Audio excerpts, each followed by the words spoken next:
Hindi, baka alam mo yung ano, sila tumataka sila sa akin eh. Pinapunta nila yung anak ko doon. Magkasama sila ni Reggie. Pinapunta sa Tarlac. Teka lang, may tatanong ako sa iyo. Baka alam mo yung address sa Tarlac. Hindi ko po alam yun. Para silang ano, sabihin mo sa kanila, tabantado sila lahat.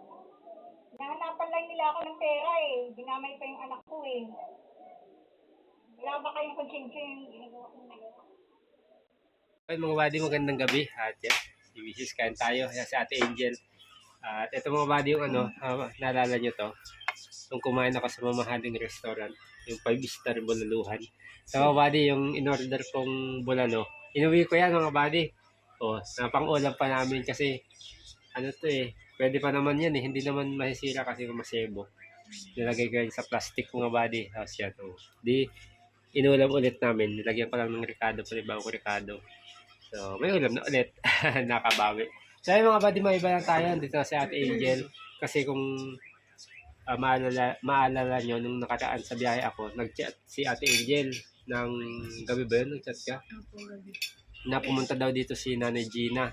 Mga buddy, so ano ba nangyari? Anong oras siya pumunta dito? Siguro mga ano po, mga 8 na ata or 7 ng gabi na. Gabi na kasi kakatapon ko lang ng basura po.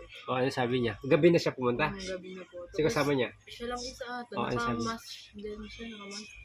Ano sabi niya? Face mask. Tapos sabi niya, ay nagtao po siya, tapos pagbukas ko, sabi niya, Neng, sabi niya, nandyan na si Buddy.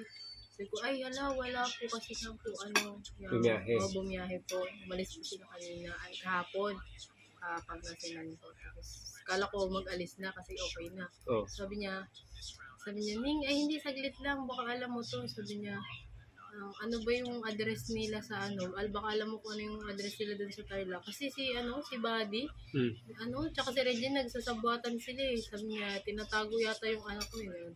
Yun lang. Hiningi niya yung address sa... Siguro napanood niya yung tumawag sa... Hindi, ang sa tingin ko may naipangako si Reggie kung ilang araw lang siya doon.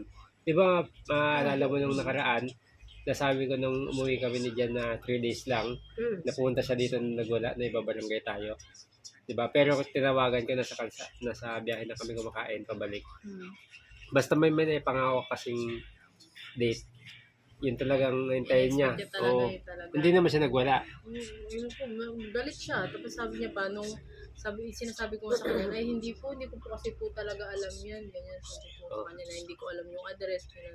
Paliwanag ko sa kanya. Tapos umalis siya. Ay, bago siya umalis, sabi niya, grabe yan sila, mga wala silang konsensya. Gumanan siya. Tapos, na ganun ako sa kanya. Tapos yun, umalis na siya. Matagal din siya dito.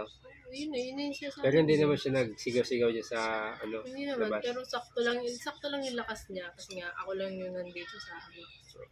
Kasi sa amin dati nagwala siya, di ba? Diyan sa Pero labas. galit na galit talaga siya. Pero galit yun. Oo. Nakita ko na yun eh, na magalit. Galit yun. Mahina yung boss niya pero galit siya. So, ayan, Boss Reg, kung punta mo si Nanay Gina. Kasi, kami kasi mga buddy, hindi namin alam yung bagong bahay ni ni Kuya Renji. So, ay, nagbago po ba ng lumipat na sila. So, baka hindi rin alam ni Nanay Gina. Hindi ko lang din alam. Kaya dito po.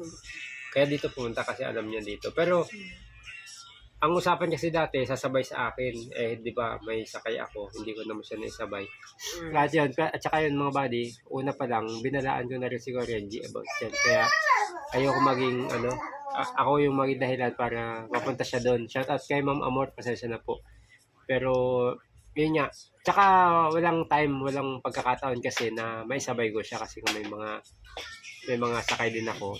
And then, yun, nasabi ko rin kay Kuya Renji dati na yung ugali ni Nanay Gina nga na gano'n, na mahirap siya pangakuan mga buddy lalo sa date. Suisilip ko.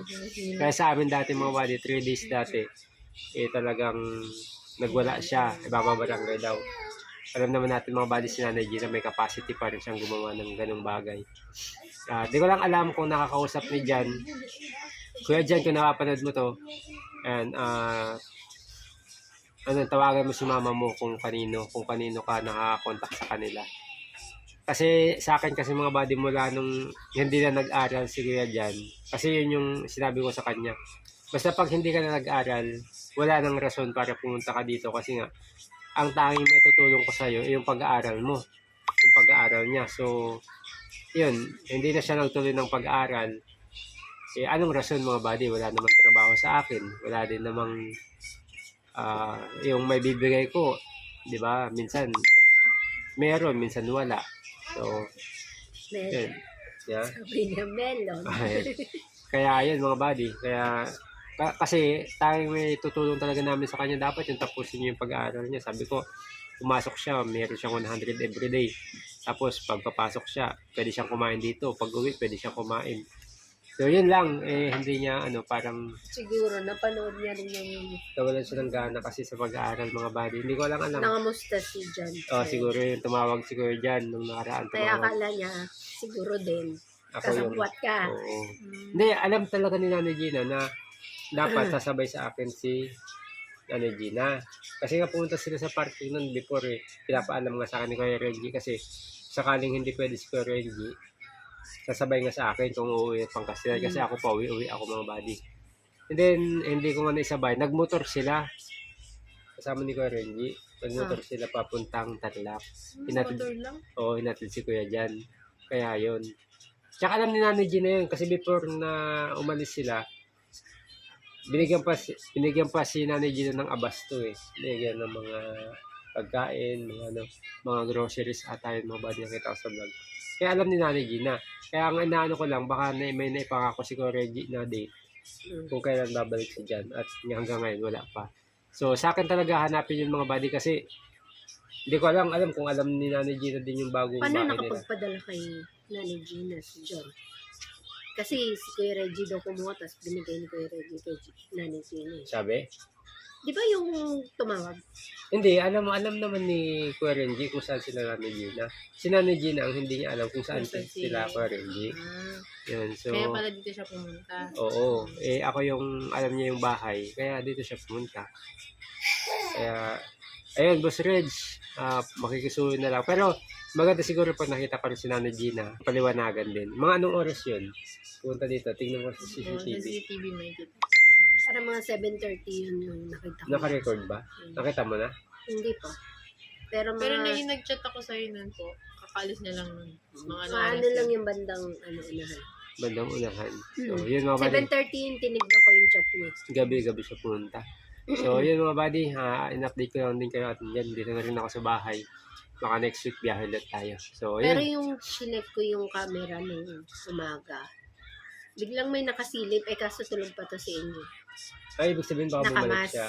Oo. Baka bumalik siya nung umaga. Oo. Baka sabihin baka Payat naman eh. niya na baka May nagkasinungaling kataguan. ako na Oo. wala kayo po. Hindi naman talaga kasi tahimik naman ang bahay. May kita niya naman. Hindi ko na nakita kung anong oras yun, pero binabalikan ko, hindi ko na makita. So, naninigurado siguro. So, yun, Boss Reg, na lang, pasuyo na lang kay Nanay Gina kasi syempre nag-aalala din siya. Syempre, alam mo naman yung isip ni Nanay Gina. Alright, yun mga buddy, update lang tayo. Ayan, yan, sa Ate Angel at saka si Ma'am. Ayan, bye-bye po. Kakarating ko lang din mga buddy at yan, pagkain namin bulalong Boto. boto.